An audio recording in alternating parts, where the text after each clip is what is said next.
Hey, hello Jedi Masters! It's your girl Xyelle, and I'm back for a special kind of video. I know what you're thinking. What Star Wars topic are we talking about today? Actually, we're not going to talk about Star Wars topic today. This video is a special request, and it's a special dedication video, and this one goes out to my best friend, whose birthday is around the corner, and requested a top fantasy movie video. So, Harry, happy birthday. This one's for you. You my bestie. And I hope you like it.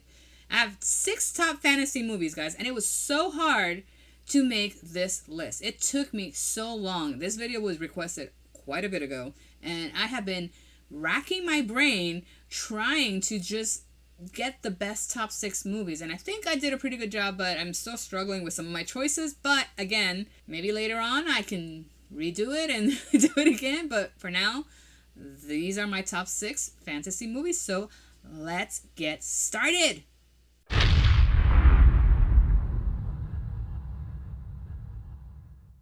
Okay guys, coming in at number 6, we have a medieval fantasy film, Ladyhawke from 1985, starring Matthew Broderick, Rutger Hauer, and who I happen to think is one of the most beautiful women in this world, Michelle Pfeiffer.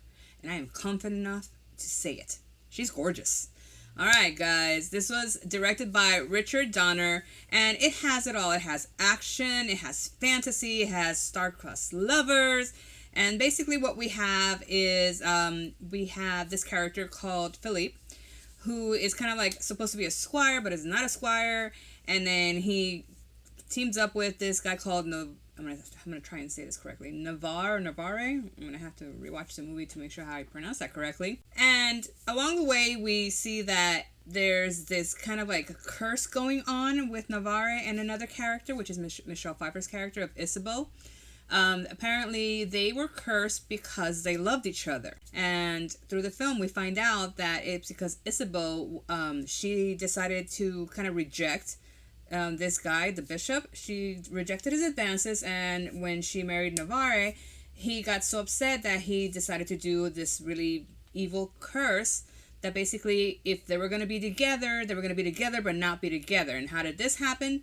Spoilers, guys, if you have not watched Ladyhawke.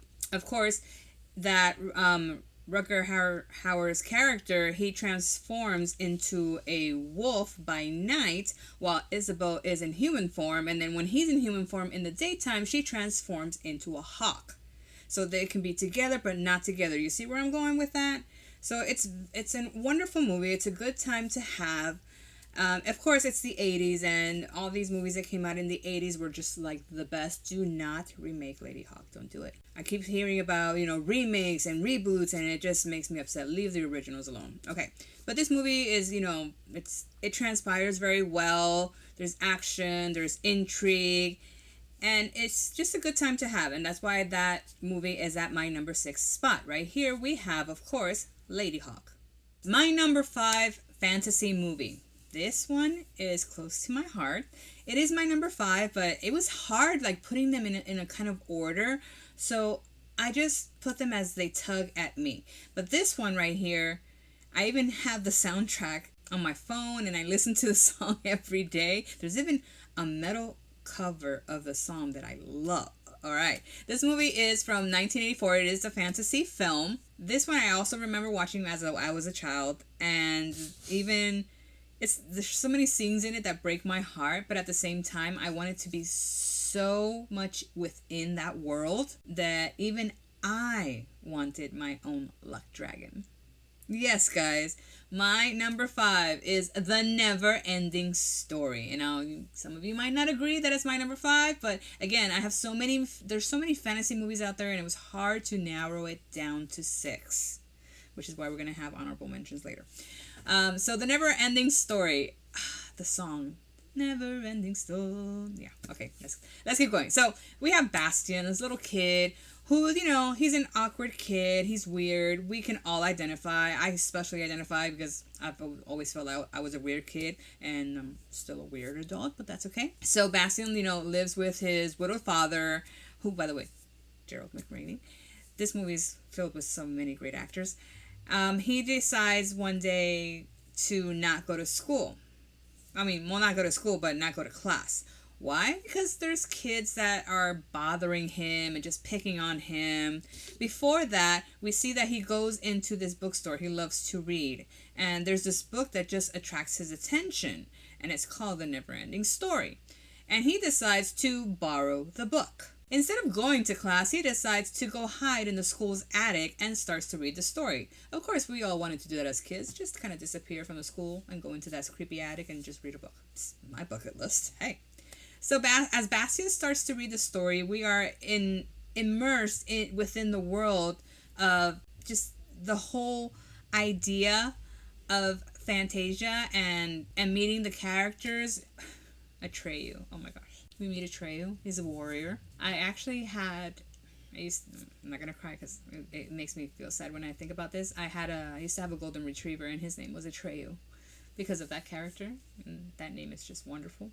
So we have the warrior Atreyu that he needs to go on a quest to find how to stop the nothing.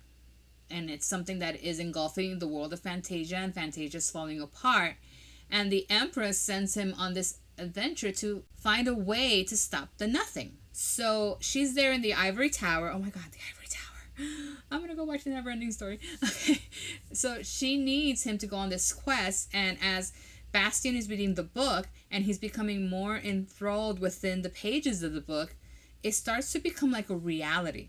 He starts to feel everything that the characters are feeling. He starts to, in his mind, see everything that the characters are doing. Now, when I say that I get sad sometimes in this movie, there's a scene in the movie where Artax, okay, if you don't know Artax, he is overcome by sadness and something happens to Artax. And I don't want to get too much into it because I really would like you guys to, definitely go watch The Never-Ending Story. It is just a wonderful movie directed by Wolfgang Petersen, starring Noah Hathaway, Barrett Oliver, just so many great talents, and the soundtrack just tops it all off. That song, The Never-Ending Stories, it's amazing.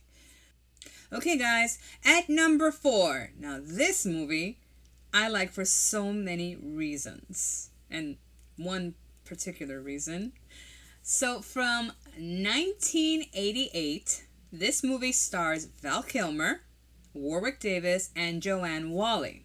Can you guess which one it is? Oh, and it's directed by Ron Howard, by the way. It's from 1988. Of course, it's Willow. If you have not watched Willow, spoilers ahead. All right. So what we have with Willow, aside from the fact that it's a sorcery, dark, magic kind of fantasy, it just takes you on this big adventure. It is just very fun to watch with your family. If you have kids, this is a really good movie to watch with your kids. So, okay, let me get into it. So, in Willow, we have this plot that there's this evil queen. Her name was Bavmorda, I think. Yes, I know Bavmorda.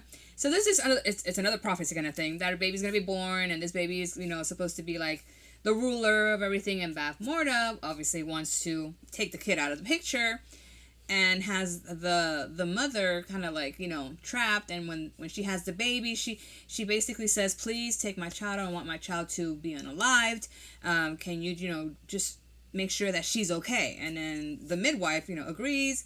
She's being chased by Bavmorda's henchmen, puts the baby in the river, and where does the baby end up? The baby ends up in the village of Nelwyn. As they're preparing for a festival, Warwick's character of Willow, his kids find the baby in the river, and they, say there's a baby in the river, and they decide to keep the baby. But what happens is that Bavmorda's hounds attack the village, so Willow has to reveal that he's holding this baby. And then it is decided that some of them are going to go together to take the baby back to, obviously, where she belongs. So in the movie that they call it, they return the baby to the Daikini. So Willow and the volunteers set out on this adventure. So along the way, they meet Val Kilmer's character called...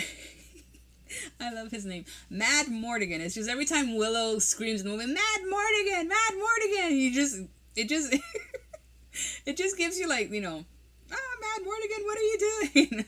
You just like really feel what Willow is feeling at the moment, which is frustration that this guy, he's just a mercenary, and you know, he's only out for himself. But as the film transpires, he changes. He gets a sense of, you know, loyalty, a sense of, you know, he has to protect Olora Danan, which is the baby's name, which is revealed that she is part of this prophecy that she is supposed to defeat Bavmorda and be the ruler. So then we have Sorsha, which is Bavmorda's daughter. She's after the baby, but along the way of meeting, you know, Mad Mortigan, of course, you know, there has to be the romance, and they fall in love. So now everybody wants to protect Olora Danan, and along the way also Willow starts to learn how to do magic, and by the end of the movie he becomes kind of like a sorcerer or wizard kind of situation. Everybody's defeated, of course, because, you know, it's a fantasy movie, so in the end the good guys gotta win, and Willow is the big hero when he gets back to Nelwyn.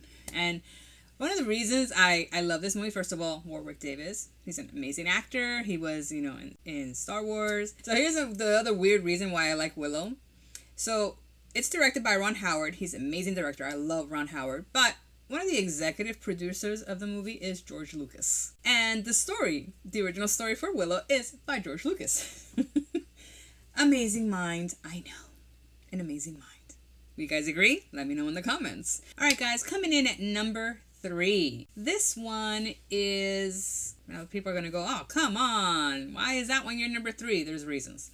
So this one is a musical fantasy film, and it is directed by the late Jim Henson. And this one is also executively produced by George Lucas. He even had a little bit of tidbit in the rewrites and some parts of the story. George Lucas is the man. I'm telling you, he's the man. All right.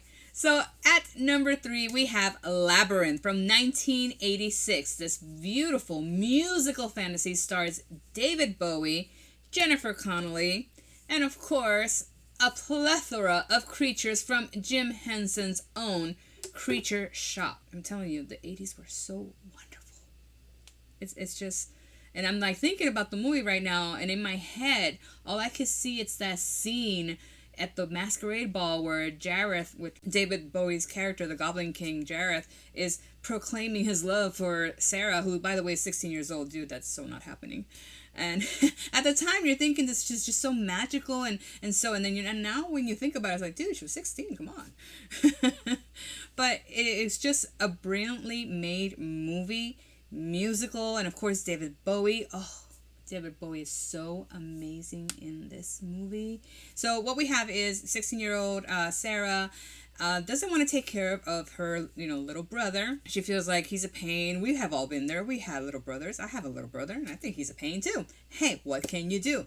You can wish him away to the goblins. And that's what happens. Jareth steps in and takes away little Toby and basically challenges Sarah. I can give you all your dreams come true. All you have to do is give me your little brother. And she's like, no way. I need my little brother. He has to come back. And of course, the challenge is that she has to solve his labyrinth and get to her little brother. And along the way, she meets a plethora of magical creatures, some good, some bad, who try to help her or stop her from solving the labyrinth. And I don't want to go too much into detail because I really think that if you have not watched Labyrinth, you should watch it with your family. It is just such a joy to watch, and just watch the power that Jim Henson's creations had on a generation of children like me. That just makes us want to wish more, dream more, and be creative. And of course, you know, I still have to say that George Lucas was involved too, so that's pretty good. Because Lucasfilm was also like one of the production companies helping the movie.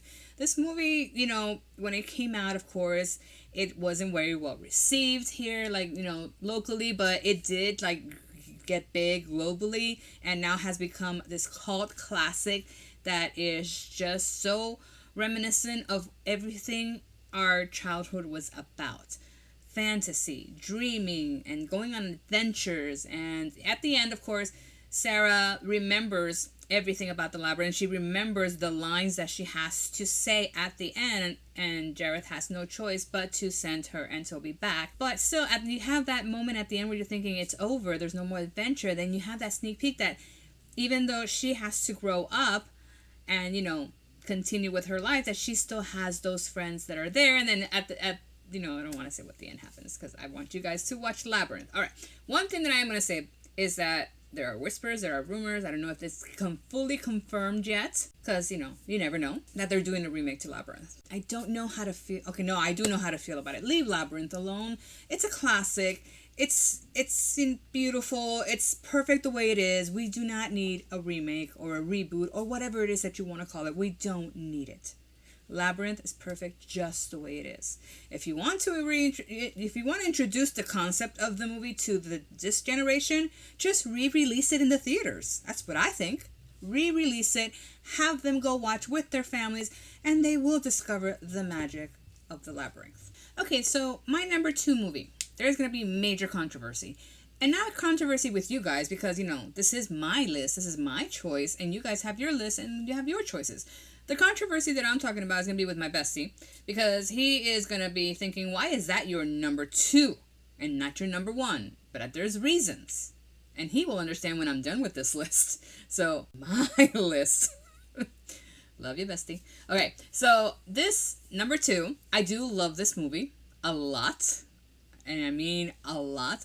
Every time I see it somewhere streaming, I'll be like, not watching anything else. I might as well just click on this and watch it because it's just such a classic. It's so epic. It's so dark.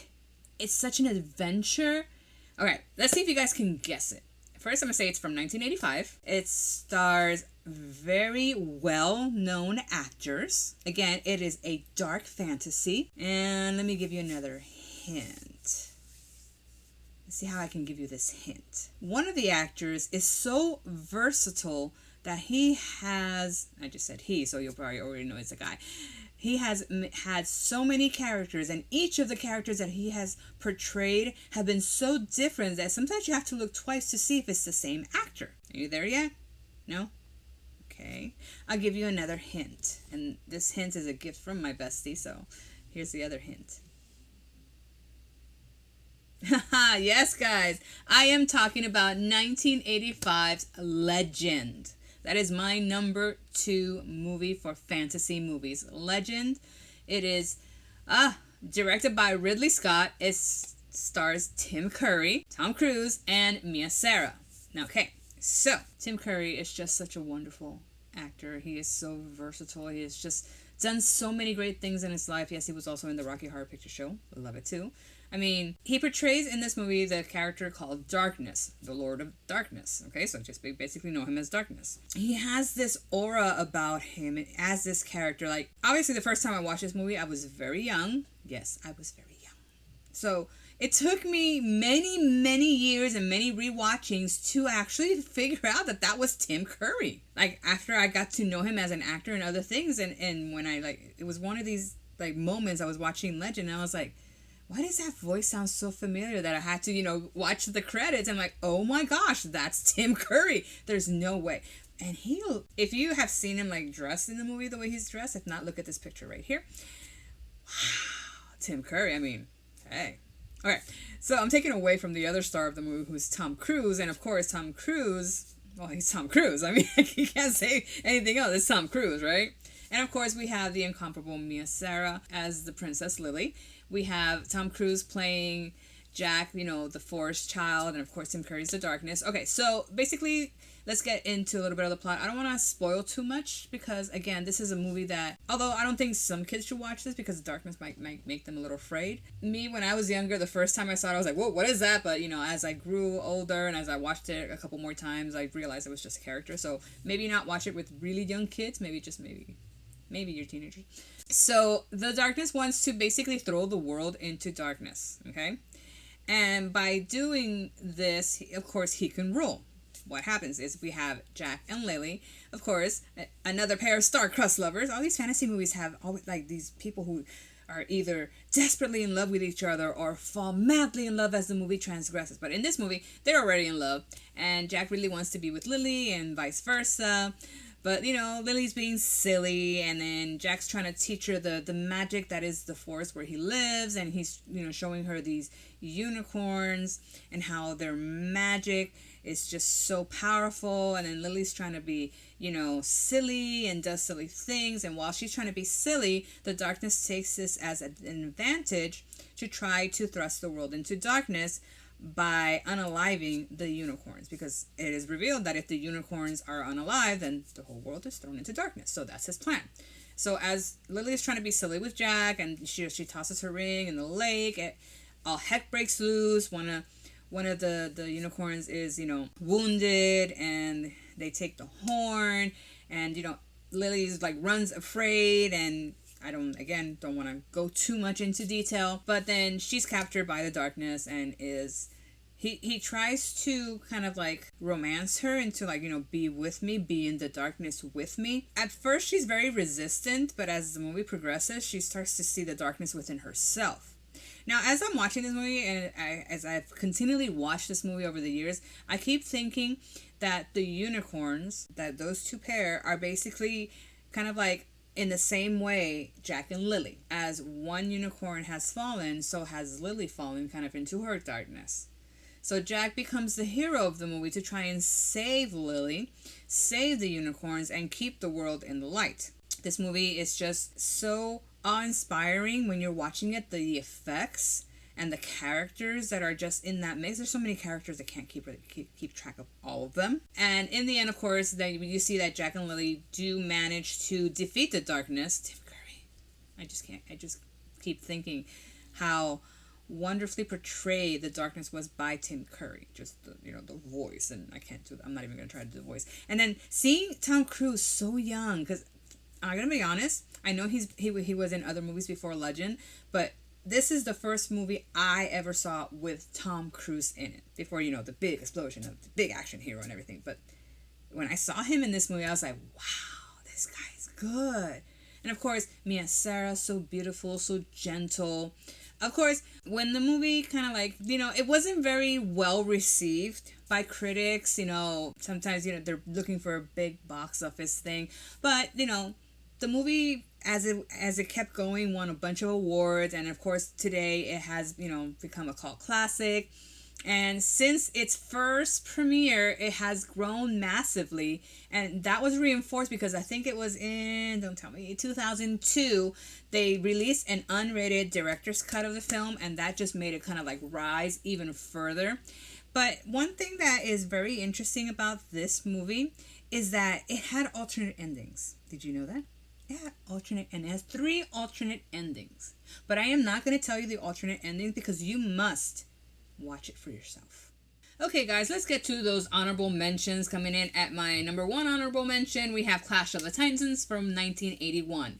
Any movie about Greek mythology, Perseus, Zeus, Andromeda, the whole adventure of trying to save Andromeda was just so mind-blowing and mind-boggling at the same time, because the first time I watched it, I understood nothing. I was young, parents were watching it, this was me. It took me a couple of rewatches and growing up and just understanding the whole Greek mythology thing to really get into the movie. Then, of course, second honorable mention, number 2, is 1982's Beastmaster. Mark Singer without a shirt, need I say more? Okay, so we have Mark Singer as Dar.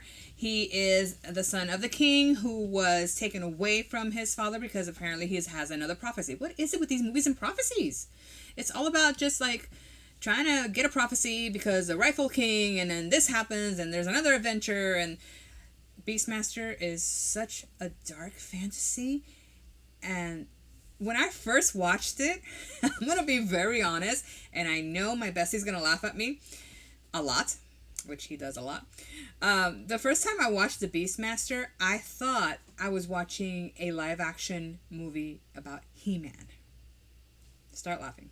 Dun, dun, dun, dun, dun. But then it took me again. I was a kid. Come on, get off my back. It took me, watching it as a teenager, then as an adult, to realize, wait a minute, that's not He-Man, obviously. I mean, it's very reminiscent of He-Man, but this one's much better. I mean, they did make a live-action Masters of the Universe with Dolph Lundgren. Man, that's another good one. This list would have been like 30 movies long if I would have let it. Seriously. it's hard to just whittle it down. I'm going to add in Masters of the Universe just because I can. Dolph Lundgren, need I say more? Although there was few things in the movie, the changes that they made that I did not like, that it was Masters of the Universe, but it wasn't true to Masters of the Universe, but it was still a good movie. Okay? Still a good movie. Dolph Lundgren. Love you, man. So my last honorable mention is, and can I just say the name and then you guys can guess? Princess Buttercup. From 1987, we have The Princess Bride. And if you're like me, you're a sappy romantic and you kind of like, like watching these kind of like fairy tales kind of thing, this one is a fairy tale type fantasy, and it's also a comedy. We have Carrie Ells, Robin Wright, Andre the Giant is in this movie. You have to whisper that just like in How I Met Your Mother. That's just the rule. It's just an amazing movie. Of course, pirates and a princess and a king who's being very naughty and just a lot of action. Princess Bride is just a feel-good movie that just takes you back to your childhood. So I definitely recommend. So those are my honorable mentions. And now we are down to my number one fantasy movie. And this is going to cause so much controversy, but I don't. Okay, guys, here we go with my number one fantasy movie. This is my choice. This also happens to be my all-time favorite movie. Yes, it is my completely favorite movie out of all the movies ever made in this world. Jedi doesn't agree with me. Sorry, Jedi. People ask me and they say, I thought your favorite movie was, Star Wars. And I'm like, no, I love Star Wars. Don't get me wrong. That's a way of life for me. But this movie is the first movie I remember watching ever. The first memory I have ever had when I was a child. I mean, young. I think I was 3 or 4. Is this musical fantasy film that I would try to imitate. Sorry, guys. That's Jedi walking. You can hear her nails on the floor. So this musical fantasy is from 1980. And right now I'm like about to tell you which one it is. And I'm in my head remembering watching it and trying to do the dance moves and sing the songs. And I was 4 years old. It is Xanadu. Yes, my favorite fantasy film and the top of this list. It has to be Xanadu, musical fantasy. Directed by Robert Greenwald, starring Michael Beck, Gene Kelly, and the amazing, ultimate, wonderful musical actress, may she rest, I miss her so much, Olivia Newton-John. I love her so much and I miss her so much. It is just this wonderful adventure. Okay, so we have Olivia Newton-John's character, Kira, is one of Zeus's 9 muses. If you know Greek mythology, then you know the story with the 9 muses. She gets assigned to inspire Michael Beck's character, Sonny, because he has lost all hope in creativity. And since the muses are supposed to, inspire creativity, she is sent down by Zeus to inspire him to just be more than he knows he can be. But as she is inspiring him, they end up falling in love. And of course, along the way, Sonny Malone does meet this fabulous, fabulous person portrayed by Gene Kelly. Also so amazing and so wonderful. Sorry, guys, this Jedi's trying to get my attention. He is portrays Danny McGuire. He is just like an old musician who has also kind of lost his way about his dreams as well. And he was just this like huge music person when he was young. So Kira kind of like helps them meet, and together they have this dream, and they decide to open, and here we go, they decide to open a roller disco. A club called Xanadu. And along this movie has so many great songs. The soundtrack, I have the full complete soundtrack on my phone, and I listen to it every single day. Anytime I get down, anytime I am not feeling well, I listen to the title track, Xanadu. The whole thing. You guys, seriously. Any Xanadu fans out there, let me know in the comments and we can sing together. Xanadu. We have to. anytime that song comes on, it's a must sing. The one thing that I do say about Xanadu is that I get confused at the end. I love the whole thing. I have the whole movie literally memorized. I have it in DVD, in video. I mean, I have all of it. Seriously, you have no idea. This movie is my unicorn. I know. Hi, Jedi. This movie is just everything to me, aside from Star Wars. I do love Star Wars, do not get me wrong, but Xanadu is the first movie I remember as a kid. That is the first image in my head. The first memory that I have is of Xanadu and Olivia and John, and that finale at the end, and just everything about it. And anytime that I just watch Xanadu, I'm telling you, a lot of people out there are going to think, whoa, she's really, really nuts. I'm like, no, it's just a really great movie. And it shows you that you can follow your dreams. And if you really try, you can make your dreams come true. And nothing in this life, nothing is like, you have a mountain, climb over it. You have a wall, climb over it. Nothing stops you except for you from following your dreams and making them a reality. And that is what Olivia Newton-John's character, Kira, helped me do through my life, actually. So there you have it, guys. That is my top 6 fantasy movies. And of course, some honorable mentions. There are just so many great fantasy movies out there. It is very hard to narrow them down. But this, to me, is my top 6. Maybe later on we can make another video and I'll do a different fantasy list. But why don't you guys tell me what you think in the comments. Also, do not forget to like and subscribe. Thank you so much for my subscribers. You guys are my world. You make everything happen for me, and so I can keep bringing you this content. Also, let me know in the comments if you would like me to make a top about any other kind of movies, because I love watching movies or songs. I also love music. So if you guys want to see any of my top 5 or 6 of anything else, you guys let me know in the comments, okay? This has come to an end. These are my top 6 fantasy movies. And Harry, I hope that you liked my top 6 movies and this video. And of course, again, happy birthday. And you guys, remember, from my heart to yours, put some love out into the universe. I'll see you guys in the next one. Bye.